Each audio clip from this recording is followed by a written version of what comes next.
Hello and welcome. This is our weekly review program. We are going to bring to you major events over the week and to give you some highlights. House of People's Representatives' third regular meeting. This is the first thing that we'll bring to you.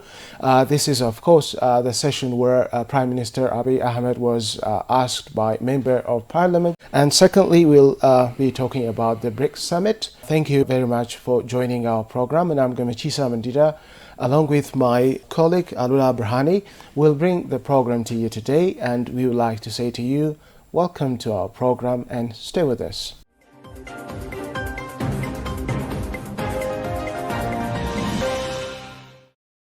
Hello Alula. Hello Gammy, how are you? I'm good. Fine. How's the week? It was so wonderful, my brother. Yeah, What about on your side? Fine, it was fine, really. Good. So can we start with, some highlights? What do you have? Okay, I think like what you have been introducing, the 16th BRICS Summit has been, held in Kazan, Russia. Yeah. So His Excellency Prime Minister Dr. Abiy Ahmed has been participating there, representing Ethiopia. So new BRICS member status, head of status, like, the Egyptian president, Ethiopian, and that of UAE, all the 5 other ones have been there participating. And this BRICS bloc is supposed to be, a very competitive bloc, which will really just create balance in the economy of the world. So the Prime Minister, as it has been expressed or given in the press release of the Press Secretariat Belenisium, it has been, she has already briefed about the stay of the Prime Minister in the BRICS Summit, and she told journalists that the Prime Minister had a nice stay there, and it was very much successful. And he had a satellite meeting with different leaders, so it was very much successful. It was a good opportunity to represent Ethiopia there and to tell about the progress that Ethiopia is passing through, and to just strengthen the bilateral and multilateral relations that Ethiopia is building with other countries as well. It was a nice platform of expanding diplomatic activities. The other one that the Prime Minister had was, he paid a visit to Malaysia, one of the Asian country, and he has paid a visit to the city of Kuala Lumpur, and he said that we have drawn a very great lesson from the urbanization process that Kuala Lumpur has dwelled on, and the corridor development that Kuala Lumpur has built was very much impressive. And he has been sharing this experience to that of the parliamentary members while he was addressing the parliamentary questions raised from the members. And he said Malaysia, specifically the Kuala Lumpur city, has built this corridor development 40 years ago, and that Ethiopia was supposed to build it 40 years ago as well. By the time that Malaysia has been freed from the colonial era, Ethiopia was independent. But the time, you can imagine, the time that Kuala Lumpur has dwelled on and Ethiopia is now dwelling on. This is the time that Ethiopia, specifically Addis Ababa, the capital city, is dwelling on corridor development. And he was saying that it is a late commencement, which we are supposed to make it, years ago. And it should be appreciated. That was what he was saying. And it is a must to do to urbanize Addis Ababa and to make it, like its name, and to label it as a smart city. So these were the things that I can highlight for now. He clarified many things during the week in this particular third regular meeting. Interesting things have been mentioned by members of parliament. The economic reform that the Prime Minister was addressing, the parliamentary members, they were saying how feasible is the macroeconomic reform. That was the question posed by them. He said the macroeconomic reform was expected to be implemented, some years ago. We just started it lately. France and China and even United Kingdom, England, with just helping the process of the planning, the macroeconomic reform plan. The other question which was raised by the parliamentary members was, with regard to inflation. They were saying the cost of living index is, escalating from time to time. What measures are being taken by the government? Specifically, the government was saying that I have made an increment of salary to the government civil servants. That was what he has said, but it doesn't come to reality up to this month, Ethiopian month. That is, what we are in, which was October. The subsidy aspect of the government is intensified, and also the salary increment will be materialized as of this month. While we have just the parliamentary members arrested that why has the increment delayed so much? That was the question, and he responded that there were some bureaucratic problems and there were some sort of fraud activities that the government should scrutinize from this month onwards. The increment will be materialized.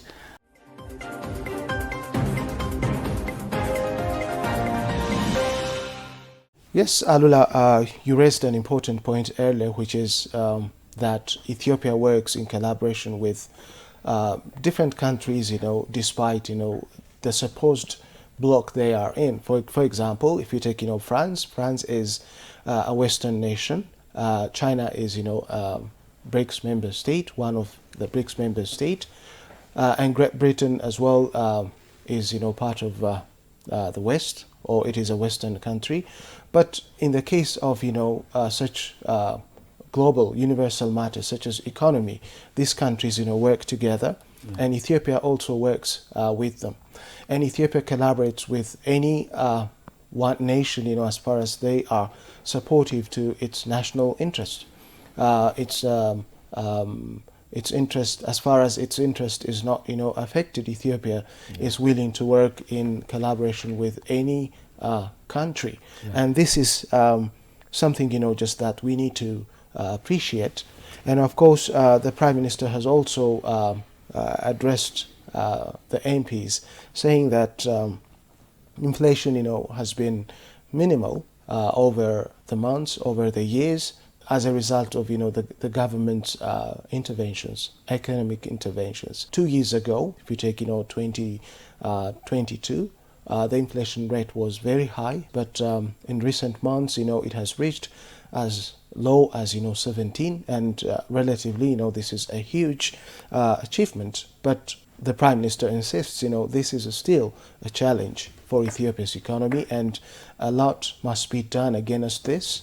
This reality needs to change, and for that, the government is implementing the economic measures that it has been taking so far, and we just want to bring this inflation as low as possible. The other thing that Prime Minister Abiy Ahmed said during this regular meeting is that over the years Ethiopia's economy, in the case of, for example, coffee export, has improved a lot.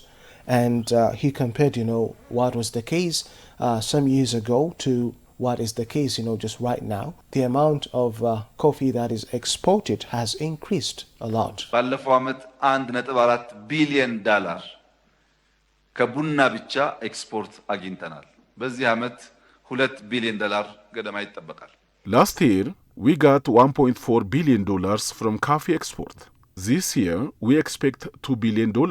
As the coffee production is rising, even though internal demand is high, we export coffee and the demand is also high. We have planned to export 450 to 500,000 of tons of coffee. This quantity is more than the total production of the country 5 years back. The growth is also experienced not only in coffee, but also in the tea as well. Tea is widely cultivated in southwestern Ethiopia, and we are planning to open up processing factories threefold of what we have now.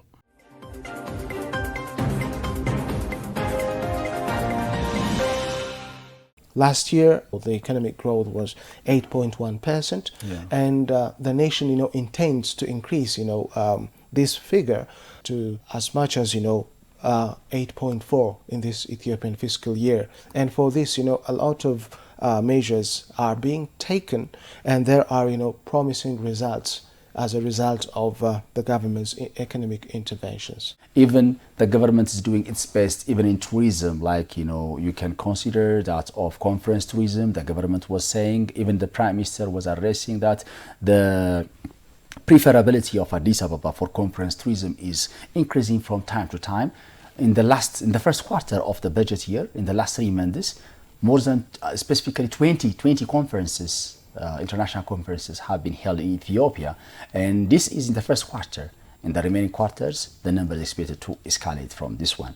So this shows that tourism is being reviving, and even in the words of the Prime Minister, this year is expected, considering the last 6 years of reform period, he was saying that the Ethiopian government labels this year as a year of revival or renaissance for Ethiopia. From now onwards, we'll have a very good fruits. That's what he was saying. So in tourism sector, like what I have been saying, the conference tourism is, contributing its own share, and it has its own, contribution to the overall GDP growth, which will just increase the number from 8.1 to 8.4. And the other one is industry. So Ethiopia is dwelling on, import substitution products, and industry is being expanded. There are different IPDCs, industrial parks and development corporations are there, and many investors are being welcomed. As of the introduction of the macroeconomic reform, many investors have got an interest to invest in Ethiopia. They are being welcomed, and he was saying one of the very impeding factor for investment flow to Ethiopia was foreign currency. So this has already been solved. The financial constraint has already been solved by the macroeconomic reform plan that the government has induced into the economy. The other factor, which is a minimal one, is the bureaucracy, and it's on its way of being solved. So now we expect high rate of investment, and this is on its way, and this really helps us to boost up our industry. That's what he was saying. So this by its own helps us to cultivate import substitution and increase what you call the dollar flow, and improve the exports. ባለፉት 3 ወራት ከ20 የማያንሱ ኢንተርናሽናል ኮንፈረንሶች ተካሂደዋል። Over the past 3 months, the country has hosted 20 international conferences, an impressive increase compared to the previous year. This demonstrated the tourism development activities, including corridor development and other vital initiatives, which have been bearing fruits by attracting continental and international events. This surge in conference tourism is seen as a vital component of the overall tourism strategy.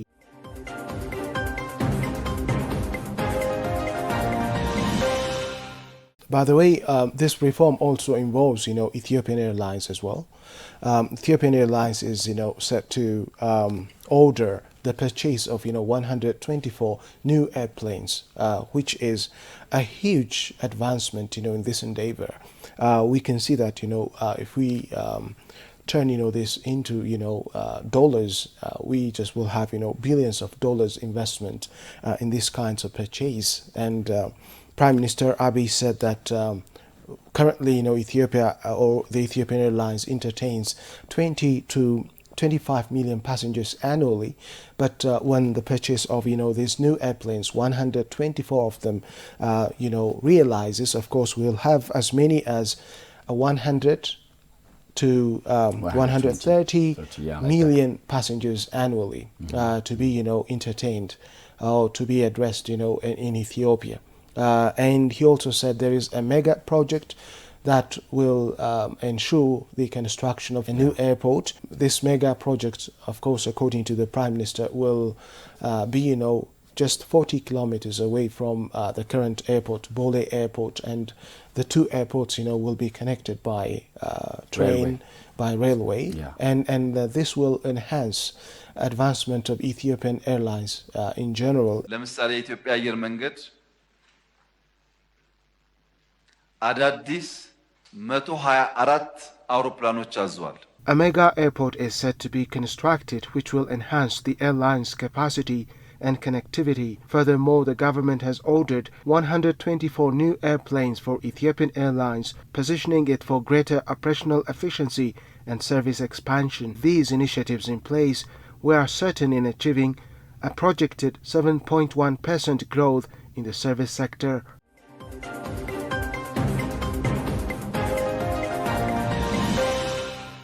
Now the standard or the rate of Ethiopian coffee is next to Brazil and Vietnam. So in the coming years, most likely we'll be able to at least minimize this gap and to be next to Brazil. That's what he has said. And if we just continue in such a rate, then we'll be able to be the first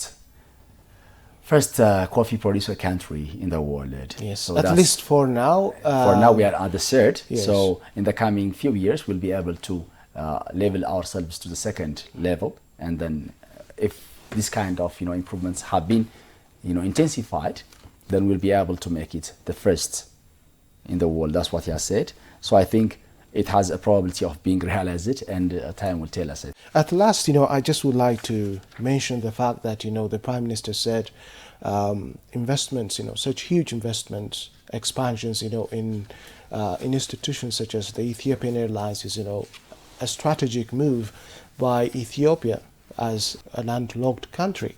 Until, we just will have, access to the sea, well, Ethiopian Airlines will help us a lot in the export-import market in general. So the move that has been made by the government is really pragmatic, we can say. Of course. So, what do you say about the port access? He was saying, I was there in the parliament, and yes, he has been, questioned by the MEPs about the port access with regard to the Somalia. Yeah, of course, this is our next agenda. Okay. Yeah. Tell us your reflections in this regard. Yeah, it is unwavering interest of Ethiopia, with as many as 120 million people. For such, a large-sized people or nation, being landlocked is, very harmful, and the country, needs to change this. However, it wants, to realize, of course, having access to the sea in a peaceful manner or in a peaceful way. Of course, this has always been, a challenge for Ethiopia, access to the sea, and it has always been, putting efforts into realizing, access to the sea. However, just there have been, challenges, especially those gatekeepers, neighboring countries have not been playing, just the kind of role they need to play. So Ethiopia is insisting that, these neighboring countries cooperate with it, but based on, mutual interest. ኢትዮጵያ የማይናወጥ ብሔራዊ ጥቅም አላት። ዓለም ዛሬ ይስማ። የቀይ ባህር አክሰስ ሰላማዊ በሆነ መንገድ ኢትዮጵያ ያስፈልጋታል። Ethiopia has unwavering interest over the seaport. Let the world hear it today. We cannot be shy, and we do not back off right in over this matter. We do not seek it through war. We do not desire to have seaport through force. But in all legalities and trains that countries have so far, Ethiopia has the right to use port. Many reckon that locking 120 million people in land is shameful. Although any do not understand this, we can, or our next generation will complete this, because it is fact and logical. For those who fear that there will be war following this, let me make sure we don't go to war.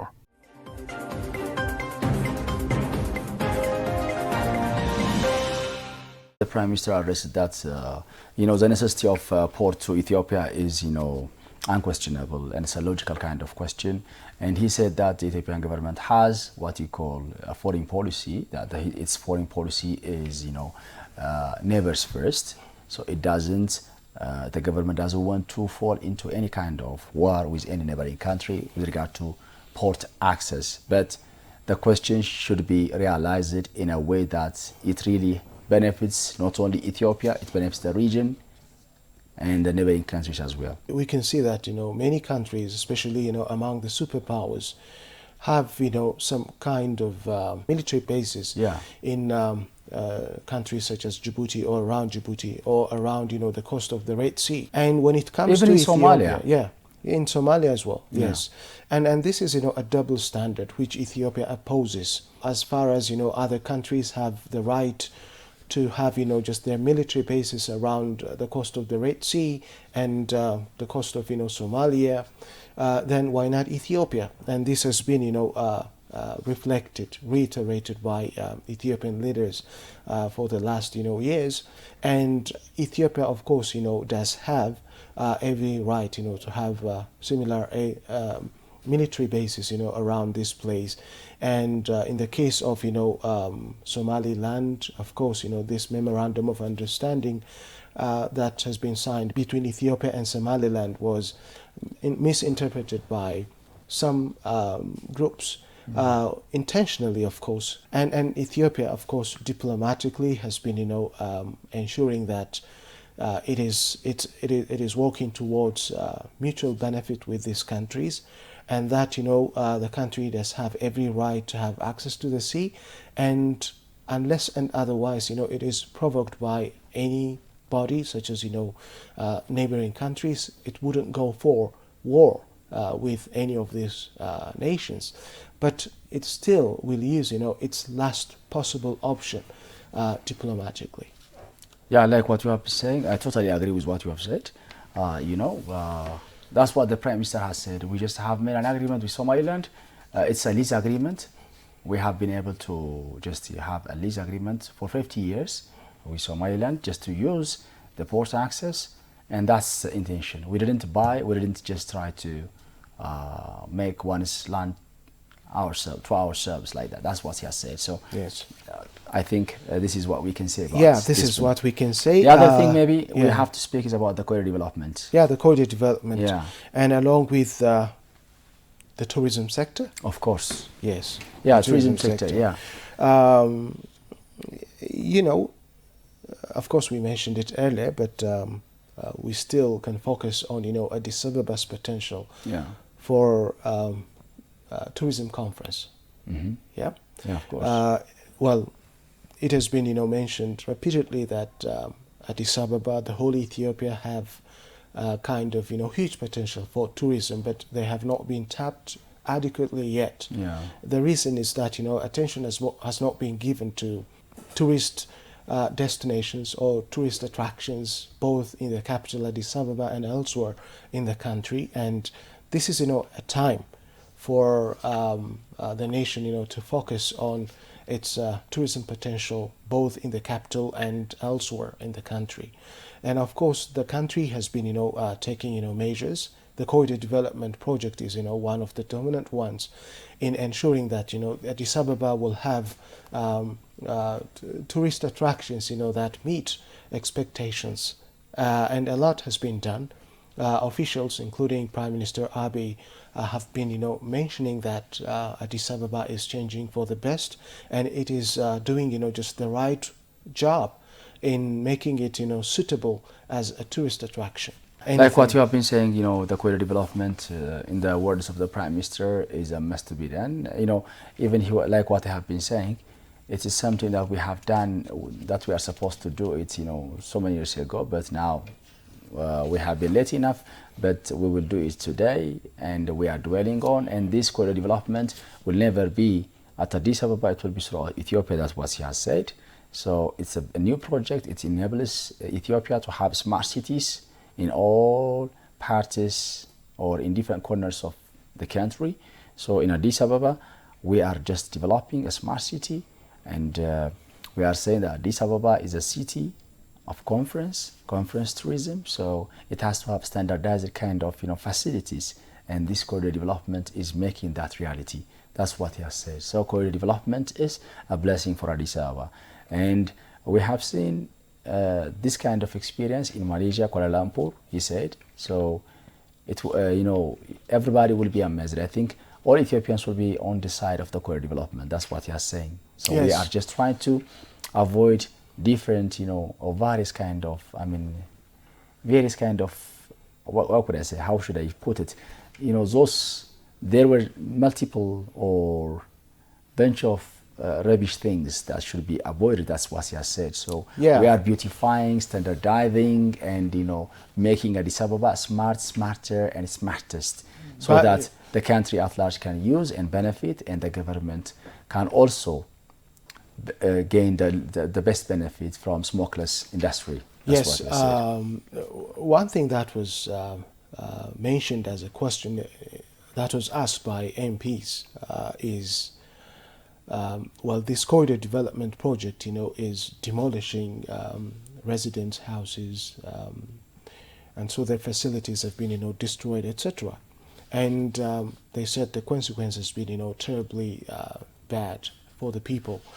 And not only, on this occasion, but in other occasions also, the Prime Minister responds that corridor development, of course, has demolished, some facilities, some houses have been demolished, but it's not, something, that affected, just the people only. Rather, it affected, even government institutions. He has been saying earlier that these facilities, government facilities, have been demolished. Some of the spaces, have been left for corridor development, even though, just they are government's properties. And this is, for the betterment of Addis Ababa. And corridor development project, if we take, in the case of, traffic, it has improved, considerably changed, the landscape of traffic in Addis Ababa. And it didn't serve only vehicle owners or car owners. It has also benefited, pedestrians. Pedestrians have, wide sidewalks these days because of, the corridor development project. I think, just many residents have been, appreciating these changes despite, the expenses that we have mentioned so far. Alula, I think time limits us here. Yeah. We need to stop right here. Good. Thank you. Thank you very much. Viewers, thank you very much for watching our program. Next time we'll come up with other issues. Until then, goodbye.